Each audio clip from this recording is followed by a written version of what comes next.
Assalamualaikum warahmatullahi wabarakatuh. Kami dari kelompok 2 PBO akan mempresentasikan proyek tugas besar kami.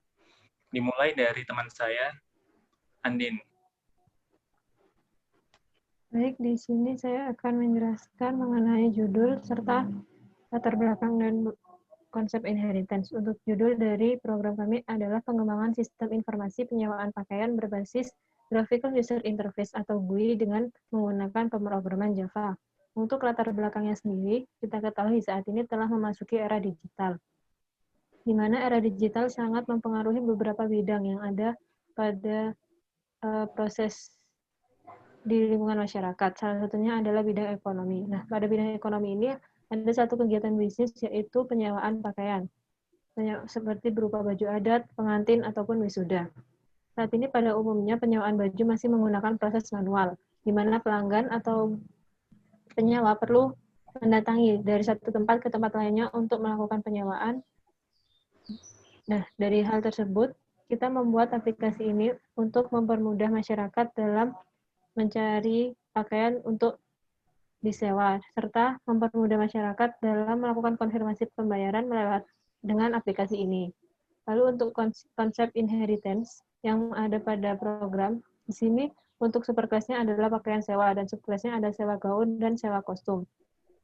Pada superclass terdapat beberapa atribut seperti nama penyewa, harga sewa, stok, dan lain-lain. Nah, di sini untuk sewa gaun dan sewa kostum juga memiliki atribut yang berbeda, di mana pada subclass mewarisi atribut-atribut serta metode yang ada pada pakaian sewa. Sekian dari saya. Selanjutnya, saya Irba Labiba akan menjelaskan tentang konsep interface yang ada pada program kami. Nah, jadi di program kami ini kami menggunakan interface dengan nama denda, di mana dalam interface itu terdapat atribut double denda sama dengan 50.000 dan terdapat metode void total denda dengan parameter string nama. Nah, untuk pengimplementasian interface ini ditandai dengan sintaks public class pakaian sewa extend info implements denda, di mana ini mengartikan bahwa kelas pakaian sewa ini mengimplement interface dari denda. Lalu selanjutnya kami telah menggunakan metode denda itu di sini. Jadi ini ada public void total denda dengan parameter string nama. Jadi gunanya metode ini akan mengkalkulasi jumlah denda yang harus dibayar ke penyewa ketika mereka telat mengembalikan pakaian. Itu ditandai dan untuk atribut denda itu dipakai dalam double total denda sama dengan titik harga sewa dikali hari denda plus denda. Jadi untuk atribut kami juga telah menggunakannya di sini. Lalu selanjutnya saya akan menjelaskan konsep enkapsulasi pada program kami. Jadi tujuan dari enkapsulasi ini adalah supaya kelas lain tidak dapat mengakses atau mengubah atribut seenaknya dalam kelas kami. Jadi untuk menggunakan enkapsulasi, kami telah memprivate beberapa atribut yang ada pada kelas pakaian sewa. Salah satunya adalah private double waktu sewa dan private double waktu kembali.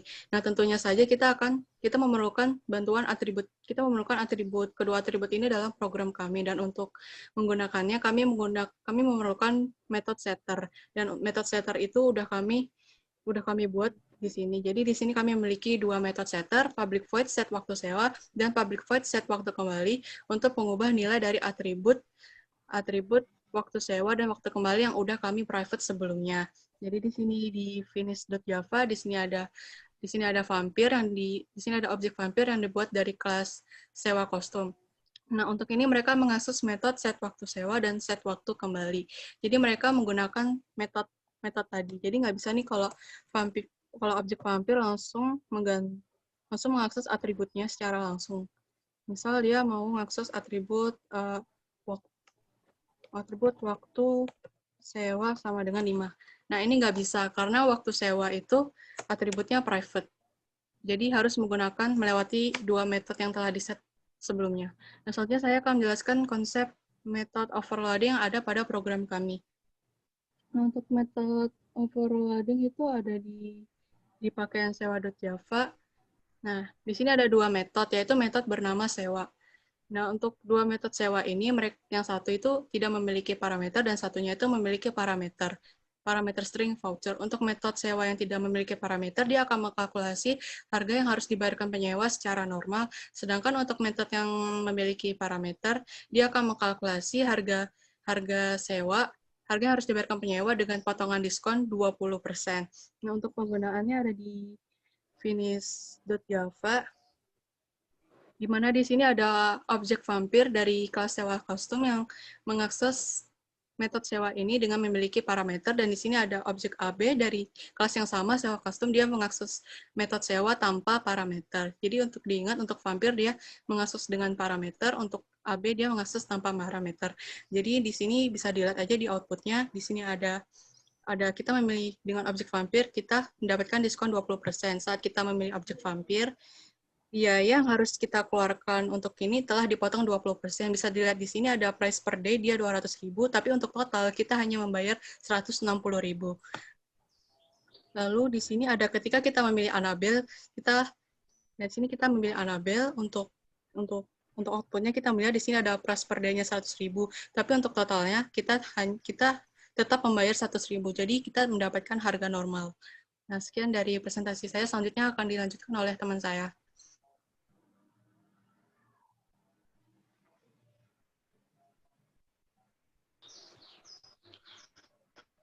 Oke, saya Fatahunillah akan menjelaskan mengenai abstrak kelas yang ada pada program kami.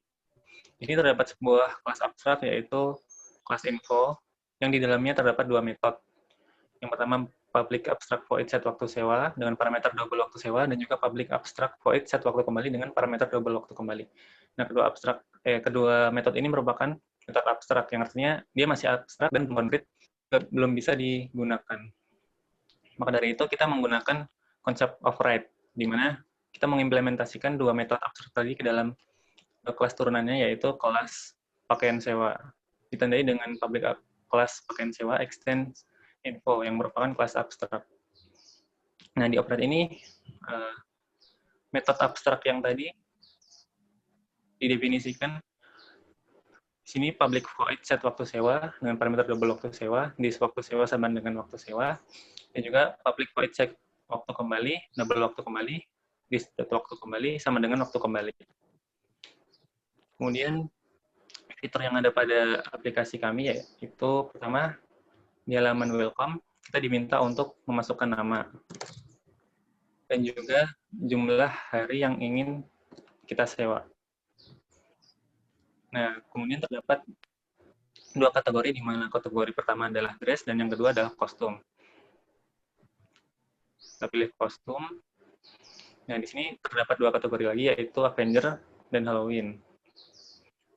Misalkan kita Avenger. Nah, sebelum kita memilih pakaian yang akan kita sewa, di sini terdapat rincian dari pakaian tersebut, di mana ada size, harga, dan juga stok. Misalkan kita pilih Iron Man. Kemudian kita diminta untuk memasukkan jumlah pakaian yang akan kita sewa. 2. Nah, di sini tidak bisa karena dia melebihi stok yang tersedia. Enter. Nah, kemudian setelah selesai penyewaan, kita diminta untuk menginputkan jumlah hari kita mengembalikannya. Kemudian akan tertampil di sini informasi mengenai persewaan yang telah kita lakukan, dan ketika kita mengembalikannya tepat waktu, maka tidak akan terkena denda, dan jika telat, maka akan terkena denda. Kurang lebih fitur dari aplikasi ini seperti itu. Kemudian kesimpulannya adalah aplikasi yang dibangun dengan menerapkan konsep OOP dapat menghemat waktu, memudahkan dalam kalkulasi data dan perhitungan, juga mudah dalam mendeteksi error. Aplikasi ini akan memudahkan pelanggan untuk mendapatkan informasi mengenai baju-baju yang tersedia di suatu tempat penyewaan, juga akan memudahkan proses pendataan data baju di suatu tempat penyewaan, serta dapat membantu pelanggan dalam melakukan konfirmasi pembayaran lewat aplikasi penyewaan baju dan juga dalam mendata hasil transaksi yang telah terjadi. Sekian presentasi dari kelompok kami. Terima kasih. Wassalamualaikum warahmatullahi wabarakatuh.